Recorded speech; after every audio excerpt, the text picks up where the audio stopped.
ಏನು ಹೇಳ್ತಾರೆ ಸರ್ ನಿಮ್ಮ ಇಷ್ಟೊಂದು ಮೇ ಬಿ ನೀವೇ ಹೇಳ್ದಂಗೆ ಯಾವ ಸಿನಿಮಾಗೆ ಇಷ್ಟು ತಲೆ ಕೆಡಿಸ್ಕೊಂಡಿಲ್ಲ ಮನೆಯವರ ಸಪೋರ್ಟ್ ಇಲ್ಲ ಅಂದರೆ ಏನು ಮಾಡೋಕ್ಕಾಗಲ್ಲ ನೀವು ಇಲ್ಲೇ ಮನೆಯವರು ಇದೊಂದು ಮುಗಿದು ಬಿಡ್ಲಿ ನಿಮ್ಮ ಲೈಫಲ್ಲಿ ಇದೊಂದು ಕಳೆದು ಬಿಡ್ಲಿ ನಿಮಗೆ ಇದೊಂದು ಒಳ್ಳೇದಾಗ್ಬಿಡ್ಲಿ ನೀವು ಹಿಂಗಿರೋದು ನಮ್ಮ ಕೈ ನೋಡೋಕ್ಕಾಗಲ್ಲ ಸಾಕು ಇನ್ನು ಮುಂದೆ ನೀವು ಆರಾಮಾಗಿರ್ಬೇಕು ನೀವು ಸಿನಿಮಾ ಮಾಡದೇ ಇದ್ರೂ ಪರವಾಗಿಲ್ಲ ನೀವು ನೆಮ್ಮದಿಯಾಗಿರ್ಬೇಕು ನೀವು ಖುಷಿಯಾಗಿರ್ಬೇಕು ಇಷ್ಟು ವರ್ಷ ಕಷ್ಟಪಟ್ಟಿದ್ದೀರಾ ಇಷ್ಟು ವರ್ಷ ಅದನ್ನೇ ನೋಡಿದ್ದೀರಾ ಇನ್ನೂ ಅದನ್ನೇ ನೋಡ್ತಾ ಇರ್ತೀರಾ ಎಷ್ಟು ವರ್ಷ ನೋಡ್ತೀರಾ ಸಾಕು ಅನ್ನೋ ಪರಿಸ್ಥಿತಿಯಲ್ಲಿ ಮನೆಯವರಿದ್ದಾರೆ ಸರ್ ಈಗ ಈ ಸಂದರ್ಭದಲ್ಲಿ ವಿನೋದ್ ಸರ್ ನೆನಪು ಮಾಡ್ಕೊಳ್ಳೋದು ಅಲ್ಲ ಒಂಥರ ನನ್ನ ಬಗ್ಗೆ ತುಂಬ ಪ್ರೀತಿ ಇದ್ದಂಥ ವ್ಯಕ್ತಿ ತುಂಬ ಮಗು ಥರ ಸ್ವಭಾವ ತುಂಬ ಒಳ್ಳೆ ಮನುಷ್ಯ ತುಂಬ ಜಿನಿಯನ್ನು ಈ ಸಿನಿಮಾ ಚೆನ್ನಾಗಾಗಬೇಕು ಸರ್ ಈ ಸಿನಿಮಾ ಗೆಲ್ಲಬೇಕು ನೀವು 20 ಕೋಟಿ ತಗೊಳ್ಳೋ ಹೀರೋ ಆಗಬೇಕು ನೀವು ಆ ಲೆವೆಲಿಗೆ ಬೆಳಿಬೇಕು ನಿಮ್ಮನ್ನು ನಾನು ಆ ಸ್ಥಾನದಲ್ಲಿ ನೋಡ್ಬೇಕು ಸರ್ ನಾನು ಅಂತ ತುಂಬ ಕನಸು ಕಟ್ಟಿದ್ದ ವ್ಯಕ್ತಿ ಅವರು ನನ್ನ ಬಗ್ಗೆ ಭಾಳ ಗೌರವ ಭಾಳ ರೆಸ್ಪೆಕ್ಟು ಯಾಕಂದ್ರೆ ನಾನು ₹1 ತಗೊಳ್ಳೋದೇ ಸಿನಿಮಾಗೆ ಒಪ್ಕೊಂಡಿದ್ದೆ ಅವತ್ತು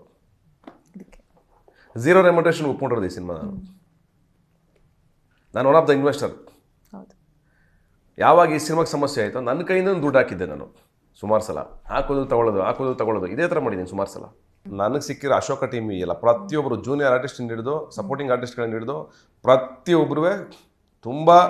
ಪ್ರಾಮಾಣಿಕವಾಗಿ ನನ್ನ ಜೊತೆ ನಿಂತವ್ರೆ. ಕೆಲವರು ಓಡೋಗಿದ್ದಾರೆ, ಅದ್ರ ಬಗ್ಗೆ ಏನು ಬೇಕಾದ್ರೆ ಬೇಸರ ಇಲ್ಲ ನಮಗೆ. ಅವ್ರು ಬಹುಶಃ ನಮ್ಮ ಮೇಲೆ ನಂಬಿಕೆ ಇರಲ್ಲ, ಅಥವಾ ನಾನು ಸರಿ ಇಲ್ಲ ಅಂತ ಅನ್ಸಿರ್ಬೋದು ಅವ್ರಿಗೆ, ಅಥವಾ ನಮ್ಮ ತಂಡ ಸರಿ ಇಲ್ಲ ಅಂತ ಅನ್ಸಿರ್ಬೋದು, ಬಿಟ್ಟೋಗಿದೆ. ಅದ್ರ ಬಗ್ಗೆ ನನಗೇನು ಬೇಜಾರಿಲ್ಲ, ಯಾರ ಬಗ್ಗೆ ದ್ವೇಷಕ್ಕೆ ಟೈಮ್ ಇಲ್ಲ. ಹೌದು